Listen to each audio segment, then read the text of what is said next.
मैंने उनके साक्षात दर्शन तो नहीं किए, लेकिन उनके होने की आभा जो आज तक यहाँ इस युग में चली आई है, इससे ऐसा लगता है कि उनके योग्य तालियां अभी तक इस सदन में नहीं बजी।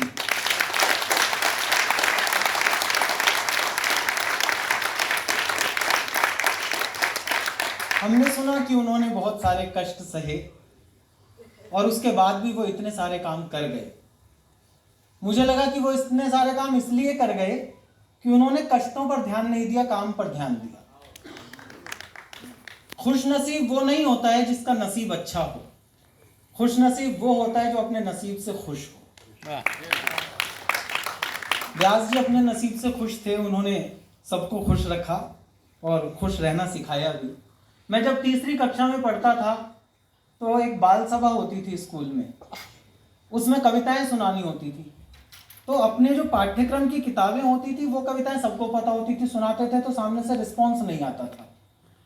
फिर मेरी बड़ी सिस्टर 6th क्लास में पढ़ती थी, मैं प्राइमरी स्कूल का स्टूडेंट था, तो मैंने उसकी 6ठी क्लास की किताब में से एक कविता याद की जिसका शीर्षक था खूनी हस्ताक्षर। मैंने पहली बार जिस कविता को कंठस्थ किया वो कविता खूनी हस्ताक्षर थी, और मुझे नहीं पता था कि एक दिन मैं उसके रचयिता की रचनावली के लोकार्पण पर वो कविता पढ़ रहा हूँ। उसे सुनना ऐसे ही कि जैसे व्यास जी को ही हम साक्षात सुन रहे हैं। मैं कविता शुरू करता हूं।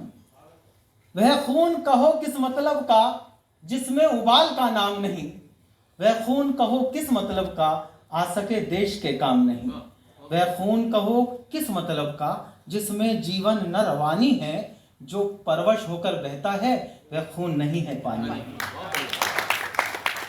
जो परवश होकर बहता है, कवि की खूबसूरती यह है कि लिख रहे हैं तो ऐसा लग रहा है कि स्वयं सुभाष चंद्र बोस बोल रहे होंगे। जो परवश होकर बहता है वह खून नहीं है पानी है।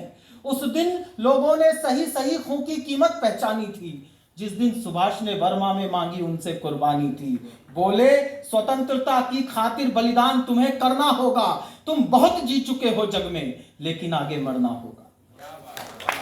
तुम बहुत जी चुके हो जग में लेकिन आगे मरना होगा। आजादी के चरणों में जो जयमाल चढ़ाई जाएगी वह सुनो तुम्हारे शीशों के फूलों से गूंथी जाएगी। आजादी का संग्राम नहीं काली स्याही लिख पाती है, आजादी का इतिहास नहीं काली स्याही लिख पाती है, इसको लिखने के लिए खून की नदी बहाई जाती है। आजादी का संग्राम कहीं पैसे पर खेला जाता है, ये शीश कटाने का सौदा नंगे सर झेला जाता है। यूं कहते कहते वक्ता की आंखों में खून उतर आया, मुख रक्त वर्ण हो दमक उठा दम की उनकी रक्तिम काया। आजान बाहु ऊंची करके वे बोले रक्त मुझे देना और इसके बदले में भारत की आजादी तुम मुझसे लेना। हो गई सभा में उथल पुथल, सीने में दिल न समाते थे, स्वर इनकलाब के नारों के कोसों तक छाए जाते थे। हम देंगे देंगे खून शब्द बस यही सुनाई देते थे, रण में जाने को युवक खड़े तैयार दिखाई देते थे। बोले सुभाष इस तरह नहीं, बातों से मतलब सरता है, लो यह कागज है कौन यहां आकर हस्ताक्षर करता है।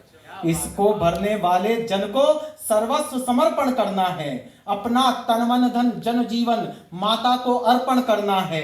पर यह साधारण पत्र नहीं, आजादी का परवाना है, इस पर तुमको अपने तन का कुछ उज्जवल रक्त गिराना है।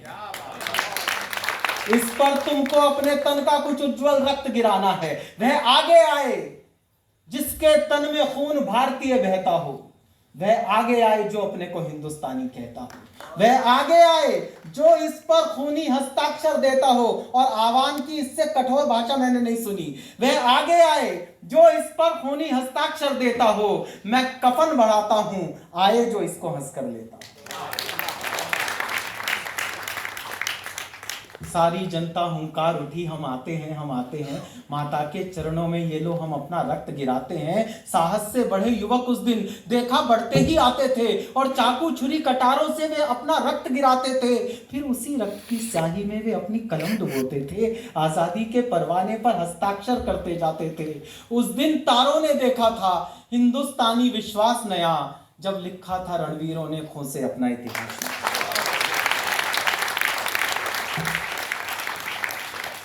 बहुत बहुत धन्यवाद, बहुत बहुत आभार। एक छोटी सी कविता मैं अपनी सुना देता हूँ, जिसके लिए मुझे अरुण जी ने इंगित किया है। कविता की भूमिका बस इतनी है कि मैं बहुत ही छोटी कविता सुना रहा हूँ अरुण जी, कि कविता में हम लोगों ने सामान्यतः जैसे जैसे विकास किया ना, वैसे वैसे बंटना शुरू किया। आप पत्रकारिता से संबद्ध रहे हैं, कविता और पत्रकारिता में एक संबंध होता है। पत्रकारिता जिन घटनाओं की देह लिखती है, कविता उन्हीं घटनाओं की आत्मा लिखती है। तो हम आत्मा वाले लोग हैं। मैं एक आत्मा की कविता सुनाता हूं आपको। विषय इतना है कि हम विकसित होते गए और बढ़ते चले गए। हमने धरती बांटी, आसमान बांट लिया, ईश्वर बांट लिया, संप्रदाय बांट लिए, रिश्ते नाते बांट लिए, माँ बाप बांट लिए, और जब बांटने को हमारे पास कुछ नहीं बचा तो सृष्टि का सबसे अविभाज्य शब्द था प्रेम, हमने उसे भी बांट लिया। ईश्वर के प्रति प्रेम तो भक्ति, पुत्री के प्रति प्रेम तो वात्सल्य, बहन के प्रति प्रेम तो स्नेह, पत्नी के प्रति प्रेम तो कामना, गर्लफ्रेंड के प्रति प्रेम तो वासना। लेकिन मैं कृष्ण के देश में यह बात कहना चाहता हूं कि प्रेम अपने हर अर्थ में सिर्फ प्रेम होता है, उसका दूसरा कोई पर्यायवाची नहीं है। कविता शुरू करता हूं। कविता के साथ साथ चित्र बनाना उसका जिसे जीवन में प्रेम किया हो, और अंतिम पंक्ति तक पहुंचते हुए आपके चित्र को इतना पवित्र कर दूंगा कि सुबह उसे मंदिर में ले जाकर पूजना चाहोगे तो आपको कोई आपत्ति नहीं होगी। कविता शुरू करता हूं। कोई भक्ति वात्सल्य की बात नहीं करता, जिसे प्रेम किया हो बस उसका चित्र शब्दों के साथ बनाना। कि उससे नहीं मिलूं तो मन में बेचैनी सी रहती है, उससे नहीं मिलूं तो मन में बेचैनी सी रहती है। उसकी आंखों में एक पावन देव नदी सी बहती है, उसके गोरे नर्म गुलाबी पांव बहुत ही सुंदर हैं, उसकी बातें निश्चलता का ठहरा हुआ समंदर है, उसकी बोली मुझको सब वेदों से सच्ची लगती है, उसकी मीठी मीठी बातें कितनी अच्छी लगती हैं। वो अक्सर मेरे कंधे पर सिर रखकर सो जाती है। हिंदी वालों अपना मन बड़ा करना, वो अक्सर मेरे कंधे पर सिर रखकर सो जाती है। जो उससे दो घड़ी बोल ले उसकी ही हो जाती है,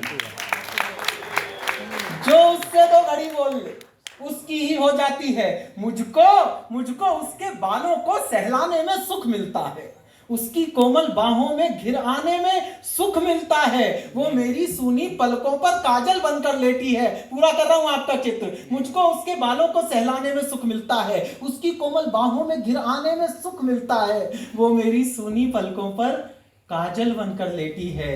वो फुलवारी सी लड़की मेरी छोटी सी बेटी है, उससे नहीं मिले तो मन में बेचैनी सी रहती है।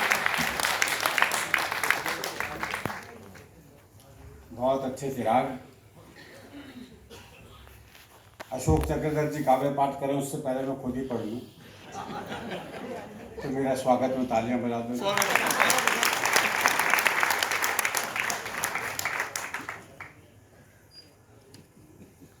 मेरा सौभाग्य रहा है कि व्यास जी के संचालन में भी काव्य पाठ किया हुआ है, तो ये मेरे लिए अपने लिए बड़े गर्व की बात है। एक कविता उनकी सुना रहा हूँ। हाय ना बूढ़ा कहो मुझे,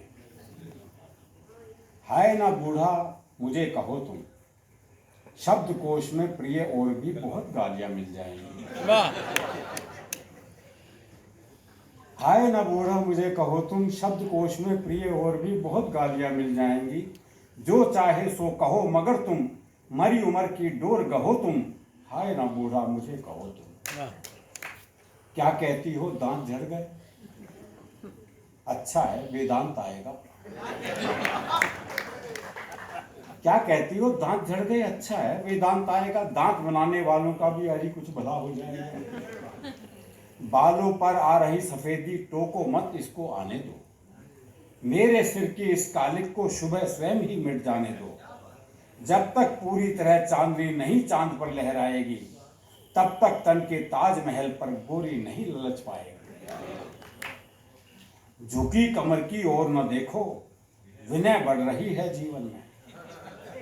तन में क्या रखा है रूप सी, झांक सको तो झांको मन में। अरी पुराने गिरी श्रृंगों से ही बहता निर्मल सोता है, कभी ना कभी बूढ़ा होता है। मेरे मन में सुनो सुनैने दिन भर इधर उधर होती है, और रात के अंधियारे में बेहद खुदर पुदर होती है। क्या शब्द लाए हैं भाई आज से, खुदर पुदर। रात मुझे गोरी लगती है, रात मुझे लगता है बूढ़ा, बिखरे तारे ऐसे लगते जैसे फुटैल रहा हो कूड़ा। सुर गंगा चंबल लगती है, सातों ऋषि लगते हैं डाकू, ओस नहीं आ रहे पसीने, पोना फटी मारा हो चाकू। मेरे मन का मुर्गा तुमको हरदम बांध दिया करता है, तुम जिसको बूढ़ा कहती हो वह क्या क्या स्वांग किया करता है। बूढ़ा बगुला ही सागर में ले पाता गहरा गोता है, कभी ना कभी बूढ़ा होता है। भटक रहे हो कहाँ, वृद्ध बरगद की छांव घनी होती है, अरे पुराने हीरे की कीमत दुगनी तिगनी होती है।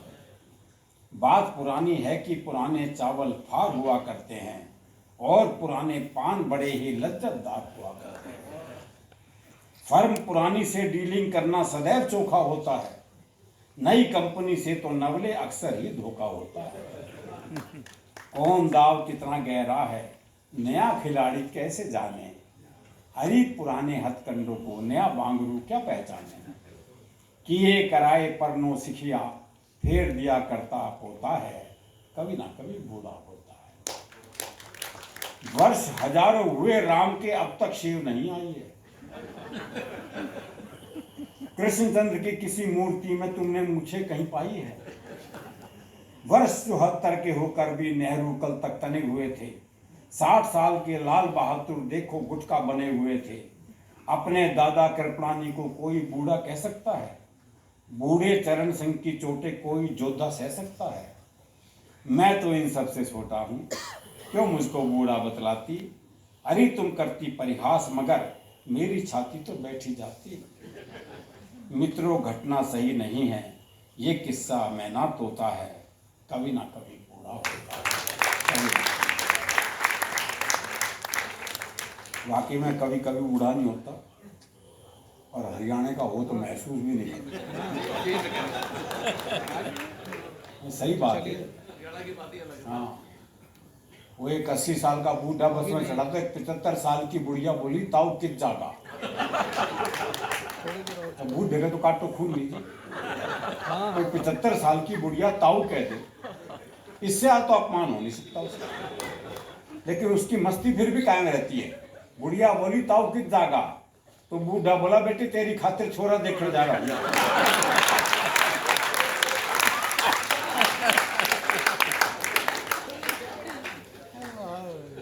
खैर एक कविता का मुझे भी आदेश है, तो मैं एक कविता,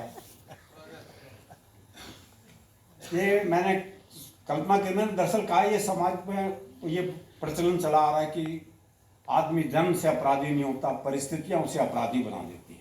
ये बात हमने खूब सुनी है। तो मैं कैसे अपराधी बना। एक रात जब मैं कवि सम्मेलन से घर आया तो दरवाजों को अपने स्वागत में खुला पाया। अंदर कवि की कल्पना या बेरोजगार के सपनों की तरह सारा सामान बिखरा पड़ा था और मैं हूट हुए कवि की तरह खड़ा था। क्या क्या गिनाऊं सामान, बहुत कुछ चला गया था श्रीमान। बस एक ट्रांजिस्टर में बची थी थोड़ी सी ज्योति जो घरघरा रहा था। मेरे देश की धरती सोना उगले। सुबह होते ही लोग आने लगे, चाय पीकर और उपदेश पिलाकर जाने लगे। मेरे गम में अपना गम गलत करने के लिए ठूस ठूस कर खाने लगे। चोरी हुई सो हुई, चीनी पत्ती दूध पर पड़ने लगा डाका। 2 ही घंटों में खाली डिब्बों ने मेरा मुंह ताका। मेरी परेशानी देखकर मेरे पड़ोसी शर्मा जी ने ऐसा पड़ोसी धर्म निभाया, मुझसे पैसे लिए और पत्ती चीनी के साथ समोसे भी ले आया। इसी तरह चाय पिलाते पिलाते, चोरी का किस्सा बताते बताते सुबह से शाम हो गई। गला बैठ गया और आवाज खो गई। 75वें आदमी को जब मैंने बताया तो गले में 2 ही शब्द बचे थे, हो गई। अगले दिन मैंने दरवाजे जितना एक बोर्ड बनवाया और उसे दरवाजे पर ही लगवाया, जिस पर लिखवाया, भाइयों और बहनों, कल रात जब मैं घर आया तो मैंने पाया कि मेरे यहाँ चोरी हो गई। चोर काफी सामान ले गए, मुझे दुख और आपको खुशी दे गए, क्योंकि मैं जानता हूं वो हर आदमी सुखी है जिसका पड़ोसी दुखी है।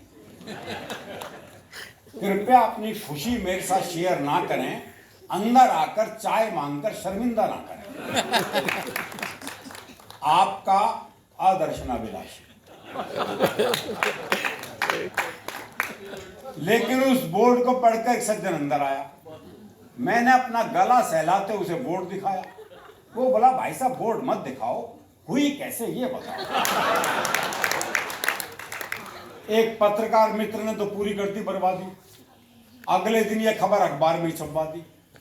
अब क्या था, मेरी जेब में मच गया हाहाकार। दूर दूर से आने लगे जाने अनजाने यार दोस्त रिश्तेदार।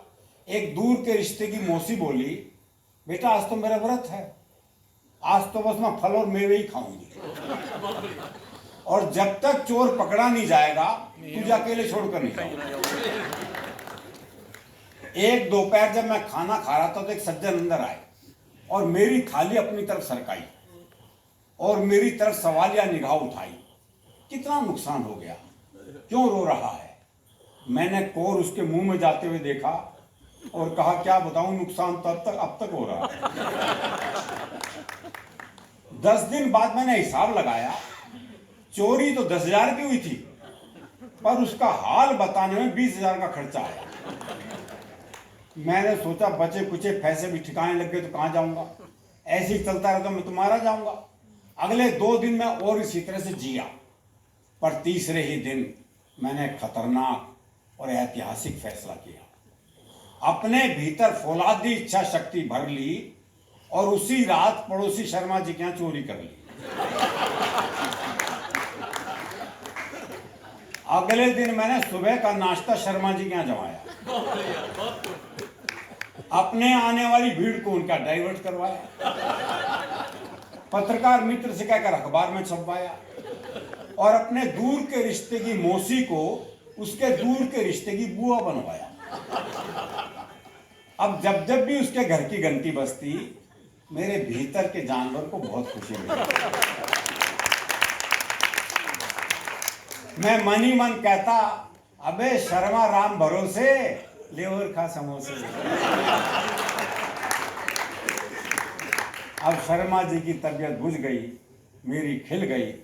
जिसकी पिछले 13 दिन से इंतजार थी वो शांति मुझे मिल गई। मेरी जेब में पड़ा आखिरी 100 का नोट अब किसी से नहीं डरेगा, क्योंकि मुझे पता है कि मेरे यहाँ चोरी किसने की और मोहल्ले में अगली चोरी कौन करेगा। बहुत बहुत शुक्रिया, बहुत बहुत धन्यवाद। अब लीजिए, आदरणीय अशोक चक्रधर जी को मैं आमंत्रित कर रहा हूँ। आपकी तालियां लगातार बजती जा रही चाहिए जब तक वो मंच पर आए। आदरणीय अशोक चक्रधर।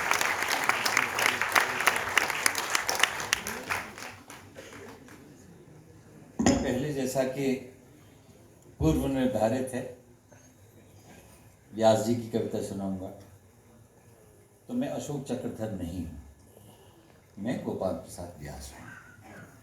ये मानकर उनका मान रखिएगा। मान रखेगी।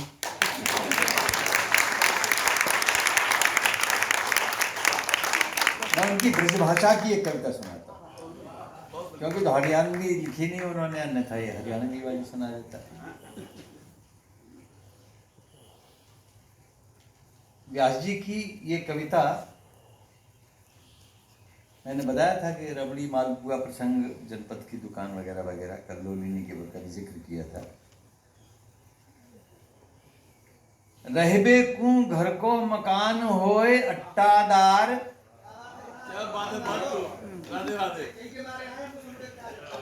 अरे तर जाएंगी तुम्हारी 7 पीढ़ी तर जाएंगी, सुन लो। रहबे कुं घर को मकान होए अट्टादार, हाथ सिलबट्टा पे उछट्टा दे हिलत जाए। सिलबट्टा पे क्या घुटा जाता है जानते हैं ब्रिज में? सिलबट्टा पे उछट्टा दे पंगैये आजा। रहबे कुं घर को मकान होए अट्टादार, हाथ सिलबट्टा पे उछट्टा दे हिलत जाए। द्वार बंधी गैया होए, घर में लुगैया होए, बंक में रुपैया होए, हौसला खिलत जाए। ऐसे दो चार मत बजाइए, बजाइए तो ढंग से बजाइए।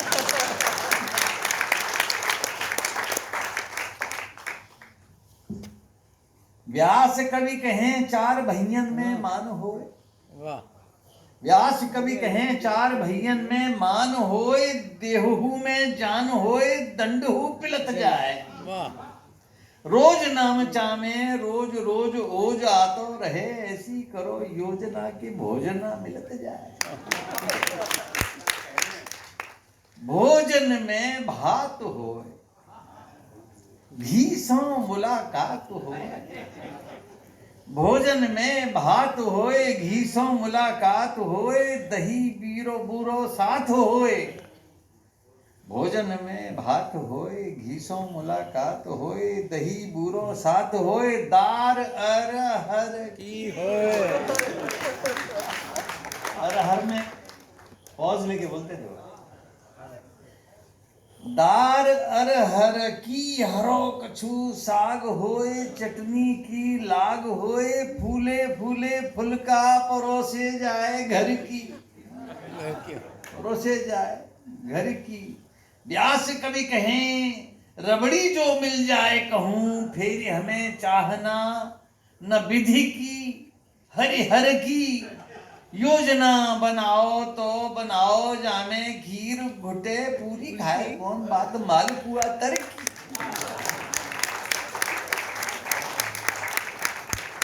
छोरा छोरी थोरे हों, कारे नाए गोरे हों। गोविंद जी हैं, रत्ना है, और कितनी गोरी तो जुबा है जो आगे देखने जा रही है हिंदी भवन के काम को। छोरा छोरी थोरे होए, कारे नाहे गोरे होए, ब्याह के निहोरे होए और हम नट जाए। ब्याह के निहोरे होए और हम नट जाएं, मामले निपट जाएं आपस के, आपस में वैद और वकीलन के छल छंद छंट जाएं। व्यास कवि कहें बोट बारे सारे घेरे रहें। अंतिम है जो उनका, व्यास कवि कहें बोट बारे सारे घेरे रहें और हम विचारन पे अपने डट जाएं। झूठ फट जाए, फूट फट जाए, झूठ छट जाए भारत सो, और खाइयां अनेकता की एकता सो पट जाए। कहां घुमा के वो लक्ष्य तक लाते थे कि देश में एकता के द्वारा अनेकता की खाइयां पट जाए। ये लंबा रास्ता अख्तियार करते थे कविताओं में, और अंत में ऐसा सूत्र छोड़ देते थे। अब मेरी कविता भी मैं सुना देता हूँ, पहली बार सुना रहा हूँ ये कविता, और ये आदरणीय व्यास जी को किसी मंच पे ये समर्पित है, क्योंकि इसने भी कहा कि शब्द के तो अनेक अर्थ होते हैं, मुझे बूढ़ा मत कहो, और भी शब्द पर्यायवाची हो सकते हैं। तो एक हमारे मित्र थे राजपाल जी सर, वो आए ब्रज भूमि से, दिल्ली में रहने आए, तो उन्होंने एक शब्दकोश खरीदा अंग्रेजी का, अंग्रेजी शब्दों का हिंदी अनुवाद जिसमें हो, हिंदी अर्थ हो। तो वो उनकी किताब हाथ में रहती थी, और उनका ये मानना था कि शब्दकोश पढ़ने से उन्हें अंग्रेजी ठीक हो जाएगी। हर दिन 10-15 शब्द अकारादिक्रम के देख लेते थे। तो मैंने उनसे कहा, राजपाल भैया, ये शब्दकोश पढ़ने से कोई भाषा अच्छी होगी नहीं, अंग्रेजी की किताबें पढ़ो तब तो होगी, शब्दकोश में इतना दम नहीं। तो शब्द जब तक दूसरे शब्द से दोस्ती नहीं करेंगे, और तुकांत में आप देखिए कैसे शब्दों की मैत्री हो जाती है। तो एक चीज है थिजोरस, जिसको समांतर कोश कहा जाता है, और व्यास जी कविर मनीषी परिभू स्वयंभू कह के शब्द की महत्ता को मानते थे। तो मैं वो कविता कि कवि का मस्तक एक थिजोरस होता है, ये इस कविता का भाव है। कवि सम्मेलन की कविता नहीं है, आपकी कविता। और इसमें मैं बिल्कुल अनुरोध नहीं करूंगा कि आप ताली बजाएं, ऐसा वैसा कुछ करें। ये आपका धन्यवाद योग ये कार्य है, तो मैं प्रारंभ करता हूं। शब्द एक चेतना। अच्छा, इसमें क्या है, ये दरअसल नृत्य नाटिका के तौर पे रमा जी आप बैठी हुई हैं, आपको स्क्रिप्ट दे रहा हूँ आज और संक्षिप्त करके बता रहा हूँ यहाँ। पात्र भी बड़े अजीब वगरीब किस्म के मिलेंगे आपको इसमें। तो इसमें रैप भी है, भजन भी है और तरह तरह की चीजें इसमें आएंगी। शब्द एक चेतना है, शब्द एक होश है, शब्द एक चेतना है, शब्द एक होश है, सारे ही शब्दों से बना एक शब्दकोश है। शब्दकोश में कैदी से बैठे हैं सारे ही शब्द, अकारादि क्रम ABCD में कतारबद्ध, हिलते हैं न डुलते हैं, न मिलते हैं न जुलते हैं, सूम साम से हैं किसी से भी नहीं खुलते। कैसा शब्दकोश है जहां हर शब्द बेहोश है। कैसा शब्दकोश है जहां हर शब्द बेहोश है, क्योंकि सगे सहोदर इनके सारे बिछुड़ गए सब बंधु सखारे, शब्द यहां निर्जीव पड़े हैं, ध्यान किसी ने नहीं रखा रे। शब्द हैं, शब्द हैं, शब्द हैं। और अंतिम पंक्ति आपको अच्छी लगेगी, शब्द हैं, शब्द हैं, शब्द हैं। डिक्शनरी में तो प्यारे शब्द ये निशब्द शब्द है। डिक्शनरी में तो प्यारे शब्द ये शब्द हैं, शब्द है, शब्द है, शब्द हैं। शब्द ब्रह्म, शब्द सत्य, शब्द एक नाद है, हर्ष है, विषाद शब्द नदी का निनाद है। हंसना, मुस्कुराना, रोना, सन्न या प्रसन्न होना, नफरतों का कोना कोना, प्रेम की माला पिरोना, शब्द शब्द जानता, सारी वस्तु सारे वेश, कोई दिशा कोई देश, नाम सभी का विशेष, हो न क्लेश का निवेश, शब्द शब्द मानता, शब्द है, शब्द है, शब्द है। हम तो कवि हैं जी, कवि की एंट्री होती।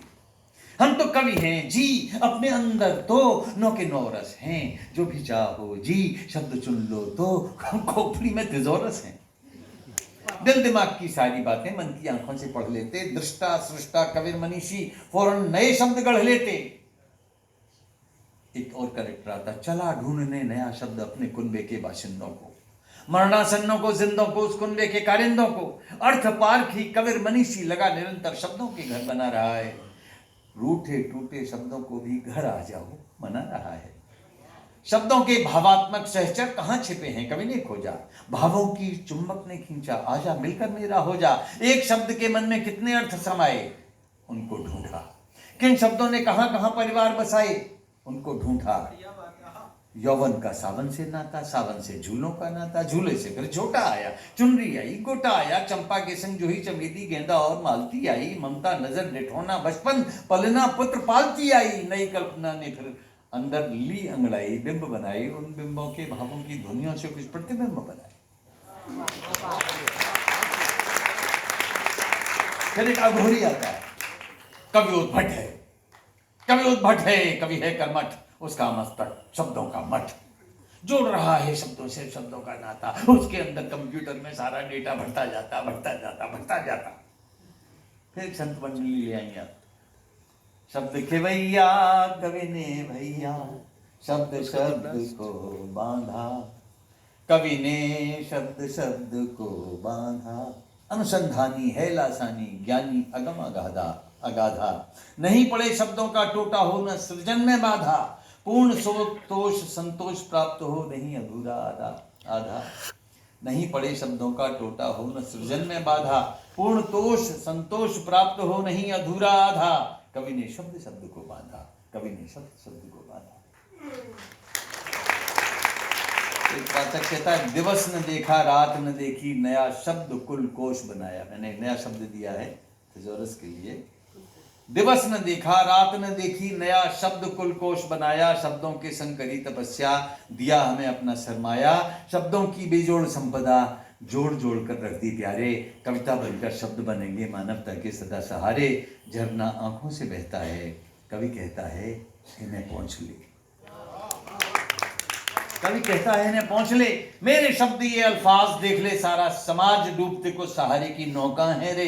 गीत दें मल्हार दें प्रेम की फुहार दें शब्द कारोबार दें शब्द रोजगार दें प्यार का व्यापार दें वाणी को श्रृंगार दें व्यास जी अगर दे दें तो छंद अलंकार दें भाषा में निखार दें स्वरों और व्यंजनों का चौका है रे डूबते को सहारे की नौका है रे। बेटर एक्सप्रेशन से अपने इंप्रेशन से नाम ज्यादा पाने का सबसे आगे आने का फ्यूचर बनाने का मौका है रे डूबते को सहारे की नौका है रे।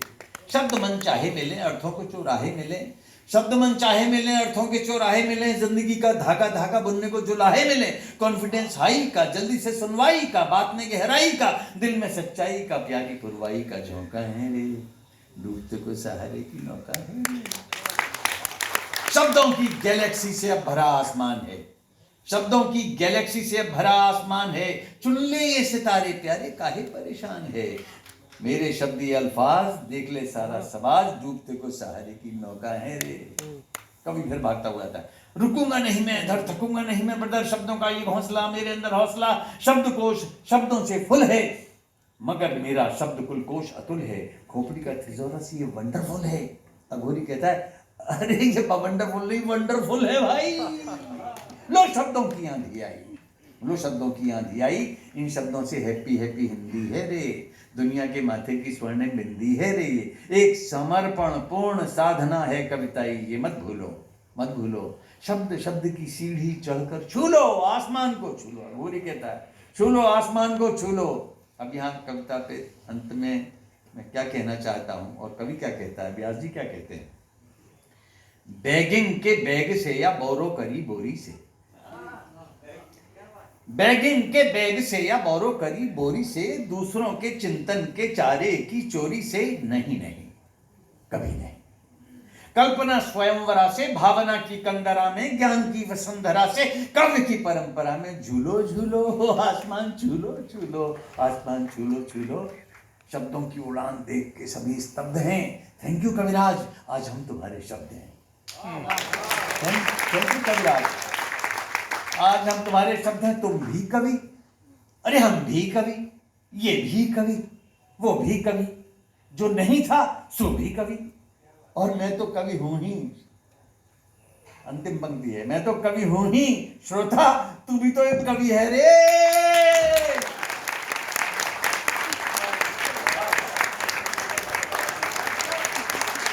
बहुत शानदार 2-3 महत्वपूर्ण बातें बतानी है जी बस। एक तो ये 13 खंड यहाँ बाहर उपलब्ध हैं और आज विशेष रूप से 50% डिस्काउंट